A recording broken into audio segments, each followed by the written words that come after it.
I'm back with another video. She's back. This is my last video for today. Oh, I need to take my vitamins. Hold on.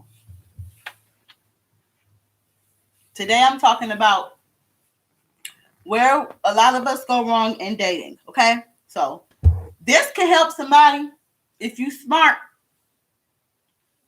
And there's just a few tips to keep in mind. You know what I'm saying? This not to bash nobody.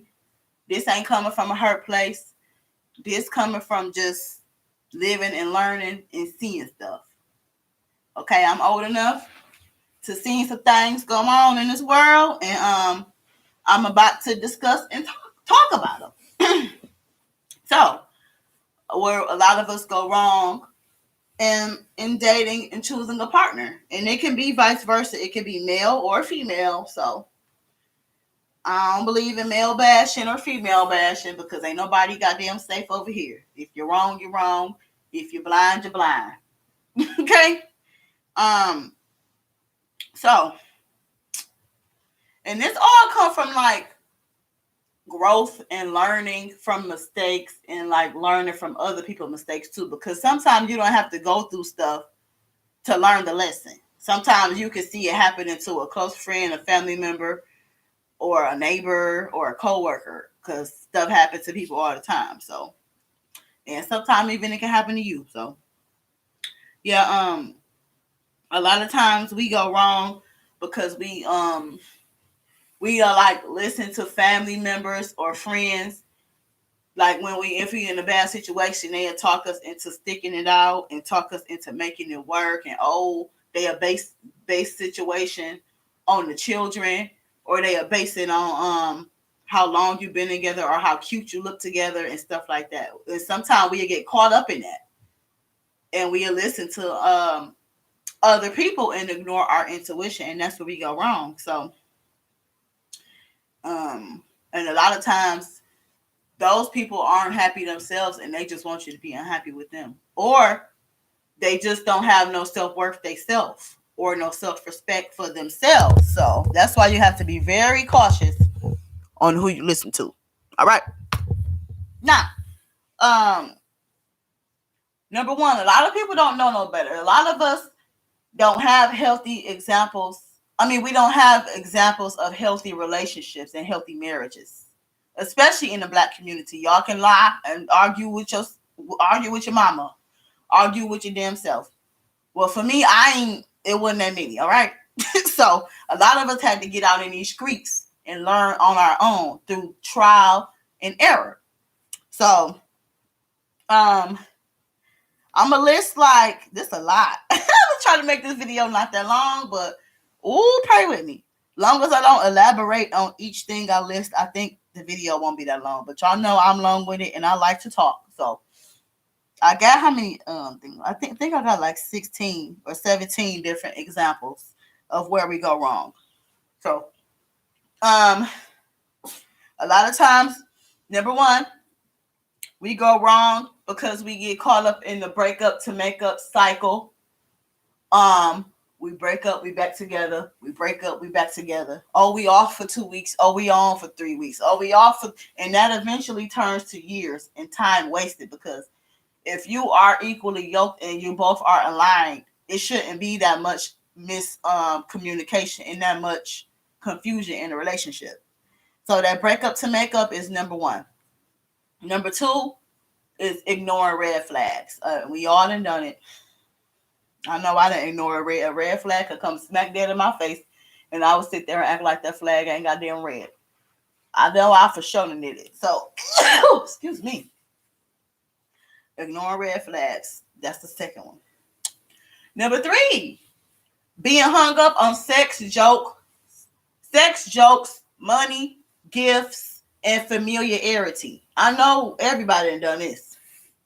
So you get caught up on that beefcake or on that cootie pie, and now you hooked and you cloud your judgment clouded, or you get caught up on that money or them gifts they giving you or them acts of service they giving you. They can be feed your love language, anything. And then you get caught up on that, or you get caught up on conversation and familiarity. Like if y'all both have the same views on things, or if y'all both come from the same school or background or neighborhood, you will get caught up in that and mistake that for love. And we got to get back to dating for real, like the right way, the healthy way. So number 4, next one is not asking the important vetting questions and observing the person. So not asking enough questions and not thinking of your future, because a lot of times we thinking for the now and we just riding the wave and we enjoying the present. We not thinking 5, 10 years, 20 years from now, and we get caught up on the now. And we do that. That's a mistake a lot of us do, and where we go wrong, not thinking long term.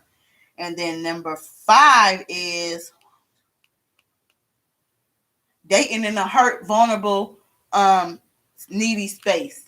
So if you ever been dating after you had a death, if you had lost a child, if you had multiple deaths, if you in a vulnerable state where you just had a surgery, or if something tragic just happened to you, if you lost a child or something like that, if you birthed and miscarried a child, anytime you like in a needy, vulnerable state and you need somebody because you going through a tragic experience in life, that's a big mistake, y'all. That's a very big mistake. I'm gonna try not to make this video about me, but I know stuff, okay? I know stuff because I went through stuff. I tried to date after my father died when I was in my grievous stage, and I ain't had no damn business, okay? I got every frog I deserved. Every frog I deserved, okay? Because you ain't got no business dating. You need to be healing and focusing on that. So anyway, that's the next mistake we do. Dating in a hurt, needy, vulnerable state, or after a divorce or after a separation or breakup, when you jump back into it, that's a mistake. That's a no-no. You need to take that time to heal and get your mental right, because most of the time you're not in your right mental space anyway. You're not in your right state of mind. So please be careful, all right? All right. Next, number 7, giving too many passes and being too forgiving. Well, you just keep on forgiving, okay? Number 8, ignoring your intuition when you did leave. So sometimes our intuition talk to us and we bounce, and then somehow we come crawling on back. That's a soul tie, or that's codependency, or that's attachment issues. Like it or not, that's what it is. So your intuition told you to leave for a reason. You keep coming back. It's gonna get worse each time you come back. That's number 8. Number 9, I think number 9. Mistakes we make. Okay, not knowing much about sex and how spiritual it is, because sometimes when you're young, you just doing that because you think that's what you're supposed to do with your boyfriend, or you listening to the music, or you having sex because your friends doing it, or you just feel like, okay, this is my boyfriend, why not? Or this is my girlfriend, this is what couples do. No. When you don't know, that's a mistake we have, is not knowing much about sex, and then we get caught up in the soul tie, or you can get an STD, or you can get somebody pregnant, or you can get pregnant. So that's another mistake we make. Not being taught that, I'll say, not knowing and not being taught about it, because a lot of us don't know. And so yeah, I'm gonna do my next 10 in another video. All right, that was just the part 1. Okay, so I will be back later on, and I love y'all. Make sure you subscribe and you like the video. It is Fit with Brit. Until next time, bye.